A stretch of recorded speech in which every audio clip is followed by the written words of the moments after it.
In this lecture, I'm going to provide a brief overview of the different United States state-level legislative models for governing artificial intelligence. I'll begin with a very quick overview of this series structure. We will look at the general anatomy of these different laws. We'll then discuss the 4 triggers that indicate whether an organization and its systems fall within the scope of these laws. We will look at the 7 duties for organizations and end with a brief note on enforcement. Over the next couple lectures, we are going to be looking specifically at legislative models, not AI models. And the reason for this is because many states are copying each other. For example, when it comes to frontier safety, we'll see that both New York and Illinois' statutes closely resemble, in many cases verbatim, what came out of California. This is also a useful way for organizing an assessment or some type of classification tree.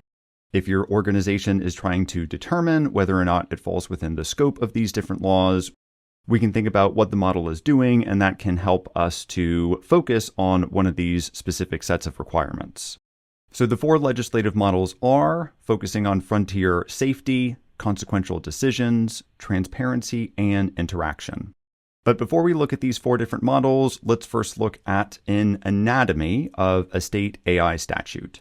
This is pretty straightforward. Over this series, we're going to be looking at triggers, duties, and enforcement. With regards to triggers, these are definitions and thresholds that decide whether the law applies to an organization and its systems.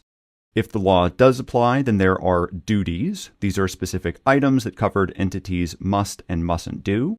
And then we have enforcement. So if an organization is covered, they're a covered entity or covered developer or provider, for example, then what happens if they do not satisfy their responsibilities or the obligations of the law? So the enforcement section tells us who comes after this organization, what are the potential penalties, and are there any escape hatches? We're going to be looking at 4 different triggers, and we'll see these over the series. These include capability thresholds, decision context, audience size, and interaction type. For capability thresholds, we're looking at 2 important terms here, and this applies to the laws that are looking at frontier safety. The first definition is a frontier model. This is a foundation model that is trained on more than 10 to the power 26 ops. And here I've written that out as integer or floating point operations. You'll remember seeing flops in domain 1 when we were talking about compute. Under the US state-level laws, they've broadened this. It's not just flops, but it's now ops. It's essentially, this is now covering whole numbers and any numbers that are written in scientific notation. Also a quick note here that there's a small difference concerning the compute threshold for GPAI under the EU AI Act and frontier models under different state models. So keep in mind the GPAI threshold is 10 to the 25. Whereas the threshold for frontier models is 10 to the power of 26. So that is the capability threshold for models themselves. In California and these other statutes, in order to be considered a large frontier developer, and then responsible therefore for bearing the burden or the major responsibilities of the laws, a large frontier developer has an annual gross revenue that exceeds $500 million for the preceding calendar year. Another important trigger is decision context. This concerns not how big the model is or its compute metrics, but what the model is being used for. And in this series, we're going to be talking about ADMT, that's automated decision-making technology, specifically within the context of Colorado. I'm not going to talk about the Colorado AI Act that has been repealed and replaced with the statute that we're going to be talking about here. But in short, one of the primary differences between the Colorado AI Act and the current statute that we're going to be looking at is the narrowed scope.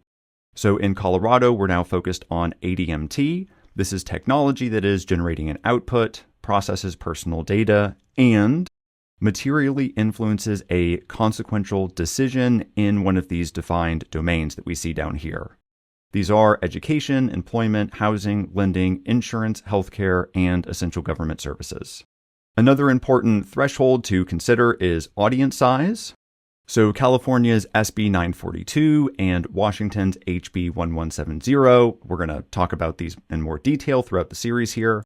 These statutes apply to entities that provide a publicly accessible generative AI system that has more than 1 million monthly users. Finally, for our 4 different thresholds, we have interaction type. One of them we can see as an example in Utah's AI Policy Act. This is when an AI interacts with consumers in regulated contexts. And for this specific interaction type, the strongest duties are attached to regulated occupations such as healthcare. We'll see the other major interaction type in the interaction legislative model is AI companions. So we'll come back to that in a bit. The 7 primary duties that you're going to see throughout this series is disclosure, report, document, register, publish, protect, and submit. Disclosure, this is notifying individuals when AI is involved in an engagement or interaction. Reporting, such as incident reporting to the state government. Documenting the risk management process and satisfying the other requirements of the statute. Register means that these organizations, the frontier developers, for example, they must register with the state and pay a fee. Publish, concerning transparency. This is publishing, for example, a high-level summary of the model's training data or an AI safety framework. Protect specifically concerns whistleblowers, making sure that these organizations have the appropriate controls and mechanisms in place for people to report something that they feel needs to be reported.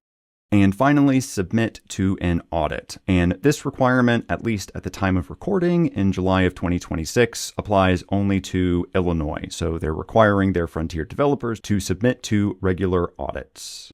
Now, for the current version of the AIGP certification exam, again, speaking in July 2026, I don't think that you need to memorize these requirements. But depending on your occupation, it's really important that you understand and can explain them to organizations if you're doing AI risk management, governance, legal and regulatory analysis. And you know me, I always like to create mnemonics. I felt that a good one that represented these 7 duties is Dr. PPS. And if you look at the previous slide, you'll see that the way that those 7 terms are organized kind of, well, I guess not spells out, but at least we see Dr. PPS. So here we have a couple doctors that are writing a very long letter and including lots of postscripts to the end of that letter. With regards to enforcement, it's important to understand that for most of these laws, they are enforced by the state attorney general, and there is no private right of action. The one exception to be mindful of concerns whistleblowers. So if there is some type of whistleblower retaliation, then in those cases, at least in the states of California, Illinois, and Connecticut, whistleblowers may pursue a private right of action and sue as individuals. For penalties in Connecticut, and this concerns the frontier safety law violations, penalties are up to $1,000 per violation. In California, again, for large frontier developers, it's up to $1 million per violation. In New York and Illinois, again, focusing on frontier AI safety, it's $1 to $3 million. And TRIAGA, which is Texas's Responsible AI Governance Act, we'll talk about that. It's not a frontier AI safety. It's a prohibited use with intent statute. Penalties there range from $10,000 to $200,000. And finally, Colorado, it's ADMT law. Connecticut and Texas have a 60-day cure period. In this lecture, we provided a very brief overview for this series on U.S. state-level AI laws. There are 4 legislative models that we're going to look at. These include frontier safety, consequential decision-making, transparency, and interaction. Throughout the series, we're going to be focusing on triggers, duty, and enforcement. The 4 triggers to know concern audience size, capability threshold, decision, context, and interaction. And the 7 duties are document, report, disclose, register, publish, protect, and submit.